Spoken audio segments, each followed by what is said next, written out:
this week's episode of Ushio and Tora. The origins of the Beast Spear are revealed, the Hakumen no Mono goes on a rampage, and Ushio and Tora travel forward in time to save Japan from the evil yokai. Okay, so this week's episode was pretty freaking ridiculous. We finally got to learn how the Beast Spear was forged, and honestly, I didn't see this coming. Apparently, it's made up of two completely different people. If you guys remember in the last episode, Ushio and Tora traveled back to ancient China to learn about the origins of the Beast Spear as well as the Hakumen no Mono, and they actually ran into the family who actually forged the Beast Spear, which was originally a sword. Now, after the Hakumen no Mono escaped and just completely ransacked and destroyed this village Kurama style, that's when the brother Giryo sort of went into this dark place where he realized the only way that they could forge a more powerful weapon is if they make a sacrifice to the gods. And this is of course going to mean his sister Ji-Mei, who just throws herself right into the fire. No problems whatsoever. She just wants to simply help out her brother and her family. And this was probably the most shocking scene of the episode, but it's made even more disturbing by the fact that Giryo goes along with this plan and decides to actually forge the Beast Spear, but he also pulls his entire body and soul into the weapon as well, making himself the spear with his sister being the blade and vice versa. Basically, they sort of make up the entire composition of this weapon, which has one goal in mind: kill all demons, in particular the Hakumen no Mono. And I love the visual of him actually breaking down and beating the spear and reforging it,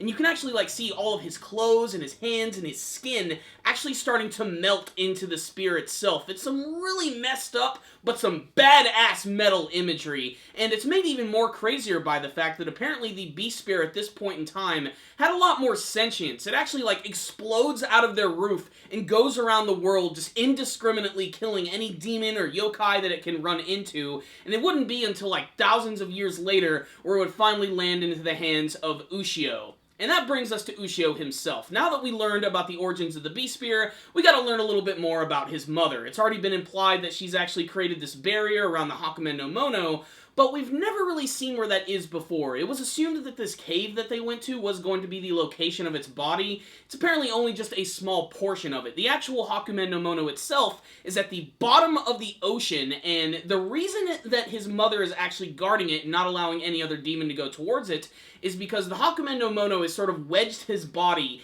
in between these massive underwater pillars, and if he should ever move or be removed, it's going to completely destroy all of Japan, basically separating all of the various islands and causing it to collapse on itself. So this is definitely going to add a little bit of dread to this arc right here, and I'm really interested to see how they're actually going to be able to remove the Hakumen no Mono, because it's going to happen. There's no doubt it's going to happen. It's not going to stay down there the whole time, especially because we actually got to see it in action this week, and I've made constant comparisons to Kurama from Naruto, but it's very similar in this episode, especially when it jumps up in the air, it has these big blasts of blue fire, and it just completely destroys this village and burns it to the ground. The other thing that's really surprising about this episode, of course, is just getting to learn a little bit more about the lineage of all of the successors who've actually been looking after this barrier, because they actually answered a question that I thought they never would, which is, if Ushio's mother is down in the bottom of the ocean, how did she ever just get a day off to go out in town and get freaky and meet someone so that she could get pregnant with Ushio? And even more importantly,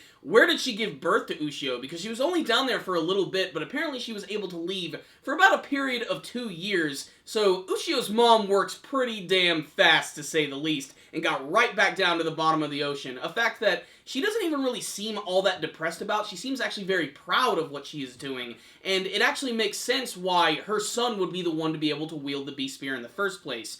Speaking of which, we get to learn where it's been this entire time, over the course of 1,000 years. It was actually captured by the demons and wrapped up in these red cloths, and then it was actually sort of sealed in this ancient valley, which was eventually found by the samurai, who is connected to Ushio's family, and vice versa. Destiny kicks in, and that brings us to where we are in the story right now. The thing that I loved most about this episode, though, is definitely a little bit of symbolism behind it, but the fact that both Ji-Mei and Giryo really wanted to go to Ushio's world, and by becoming a part of the Beast Spear, they were actually able to do that, and that's made very clear at the very end of this week's episode. It's a very nice and heartwarming scene, and it came at the right time, because this episode, for the most part, is pretty freaking depressing, especially after getting to see both Ji-Mei and Giryo become a part of the Beast Spear.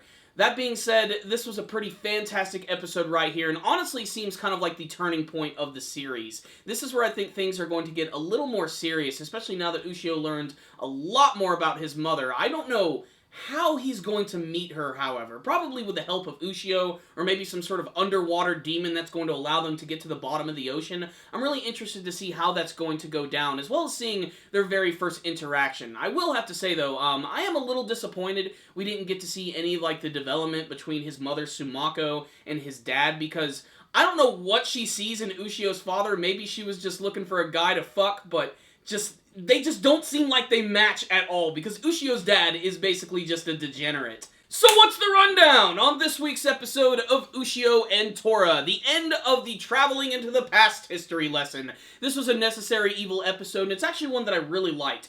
And just like the last episode, the reason that I think this flashback is so interesting and why it works is because they actually somehow involved the main characters, Ushio and Tora. They brought them back in time to experience these events, and at the same time, they sort of shaped these events, which, you know, it's sort of breaking the timeline a little bit, you know, Back to the Future style, but still, it works, especially because Ushio himself apparently was considered by Jime and Giryo to be this other person by the name of Sung Yu, and his name was actually placed on the Beast Spear, almost as if it's been waiting all of this time for Ushio to actually be born so that it could truly return to his master. It's a really interesting backstory, and if you can accept all the weird sacrificing people to gods thing, then this is probably going to be the episode for you. But it's also cool just to see the Hakumen no Mono in action. I still think its design is really cool. It's different enough from Kurama and a lot of the other big nine-tailed foxes that we've seen in various anime and video games to make it unique. Like its white color scheme, its really creepy elongated face, and the fact that it shoots these blue flames which erupt in a massive explosion make it a really cool monster. I can't wait to see more of this in action, and the possibility that it's going to go through multiple forms. The intro of the show makes that apparent that that's probably going to happen, or it's probably going to have some goons that are going to be working for it, a la the Hakumen no Mono's Akatsuki. I don't know if it's going to go down that route, but it seems like it's going to be really fun. What's really interesting about this episode, though, is I really don't know where they're going to go from here. If Ushio is going to continue to try and find his mother, or if he's going to try and track down the Hakumen no Mono, if he's going to get involved with the other characters, if he's going to have a reunion with all of those girls we saw in the previous episodes. The sky's the limit from this point, and I really can't wait to see what they're going to do with that. On the technical side of things, this episode looked really nice, just like the rest of the series. The character designs are all really distinctive, all of the voice acting is really great, and that combined, of course, with just the overall stylings of this episode, like that scene at the end where he was forging the Beast Spear and his body was becoming a part of it. You could see, like, all this blood just pouring from his eyes, like, continuously. And that's going to happen to this character a lot, because we saw him previously in a couple of episodes ago, and his spirit still lives within the spear. It's sort of like a vengeful spirit, and he's not even going to be able to even cross over or even become like his sister until they defeat the Hakumen no Mono. It's pretty obvious how the series is going to end, probably on a good note like that. But still, there it is. Lots of history lessons this week, and yet I still want to learn more, mostly about the character of Tora, who unfortunately was basically just relegated to being a side character this week and just sort of commenting on some random things. I still think there's going to be a big connection between Tora and the Hakumen no Mono. They keep emphasizing that, but they're not, like, really explaining what that is. I really can't wait to see how that's going to go down. Otherwise, this was a pretty fantastic episode right here, which was incredibly informative, had some really creepy imagery, also had a few cool action scenes, and we're finally getting back to the main story. This was one of the coolest little flashback arcs that I've ever seen, and I really wish a lot of other anime would take some notes from this one, because this is how you do a flashback. This is how you make it interesting, and this is how you get your viewers invested. So, fantastic episode right here. The pacing might be a little off for some people, and there's a lot of information to take in this episode, but it was still relatively simple. But I think it was really entertaining, so I'm going to give this week's episode a 4 out of 5. That's right, my friends. Check out this week's episode. Whether you're reading the manga version or continuing to watch the 2015 anime version, check out this week's episode. You might see something you like. But before you guys leave today, I would love to hear your thoughts about this week's episode of Ushio and Tora. What did you think about the forging of the Beast Spear? Did you think that was too dark of a turn for the series? And what do you want to see from the Hakumen no Mono? Do you think it's going to have multiple forms? Do you think that Ushio is going to somehow get to the bottom of the ocean to meet his mother? What's going to go down, and what do you want to see from the rest of the series? Make sure to tell me in the comments section below.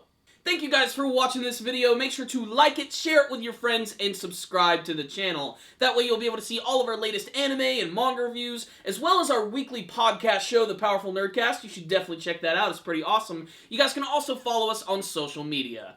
Thank you guys again for watching, and as always, stay dandy, baby!